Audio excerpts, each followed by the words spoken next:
নমরুদ বলে, ইব্রাহিম শুনলাম তুমি নাকি আমাদের খোদাগুলারে মারছো, তুমি নাকি কোন আল্লাহর ইবাদত করো, তুমি নাকি কোন নতুন রবের তথ্য নিয়ে আমাদের বাবেল নগরীতে আগমন করেছো।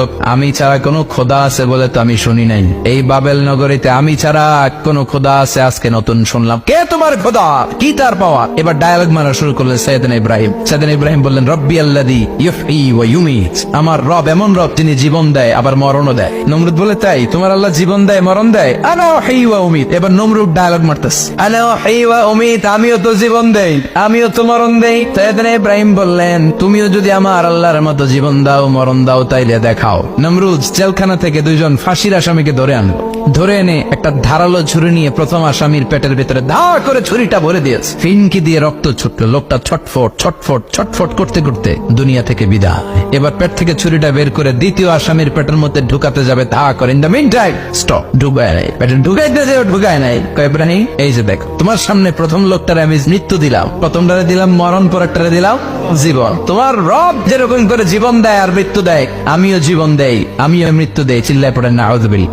সাইয়েদনা ইব্রাহিম বিপদে পড়ে গেলেন। তাই তো, আসলেই তো প্রথম লোকটারে মৃত্যু দিল, দেয় নাই? কথা কর, ছুরি মেরে রক্ত বের করে ওর মৃত্যু দেয় নাই? পরের লোকটারও একই ভাবে মৃত্যু দিতে যে সেখান থেকে বাঁচিয়ে জীবন দিল।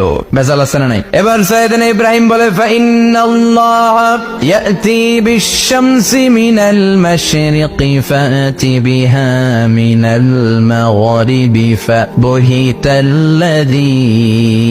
কাফার। সাইয়েদনা ইব্রাহিম বললেন, বুঝলাম তুমি আমার আল্লাহর মতো জীবন দাও, বুঝলাম তুমি আমার আল্লাহর মতো মরণ দাও, কিন্তু নমরুদ খেয়াল করে শোনো, আমার আল্লাহ প্রতিদিন সকাল বেলায় পূব আকাশ থেকে জল জলে সূর্যটা উঠায়। তোমার যদি এরকম কোন ক্ষমতা থাকে, তুমি আগামীকাল সকাল থেকে পূর্ব দিক থেকে সূর্য না উঠিয়ে পশ্চিম দিক থেকে সূর্যটা উঠাও।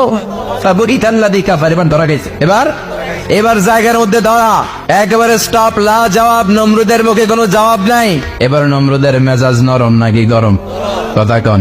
গরম মেজাজ নিয়ে কয়, হাররিকু, এটারে আগুনে জ্বালা, এটারে আগুনে ফেল। নমরুদ বুঝে নাই যে আগুনের মালিক কে। বিশাল আগুনের কুণ্ডলি পাকিয়ে সাইয়েদনা ইব্রাহিমকে আগুনের মধ্যে ফেলে দেয়া হলো। হাতের মধ্যে রশি, পায়ের মধ্যে রশি, সারা দেহের মধ্যে রশি পেঁচিয়ে আগুনের কুণ্ডলিতে ফেলে দেয়া হলো।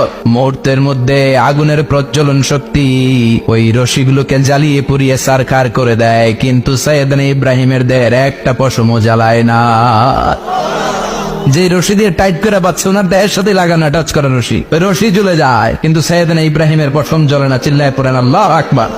সাইয়েদনা ইব্রাহিম বসে রইলেন। নমরুদ কয়, আরো আগুন জ্বালা, এলাকার বড় বড় গাছগুলো, তক্তাগুলো কেটে আগুন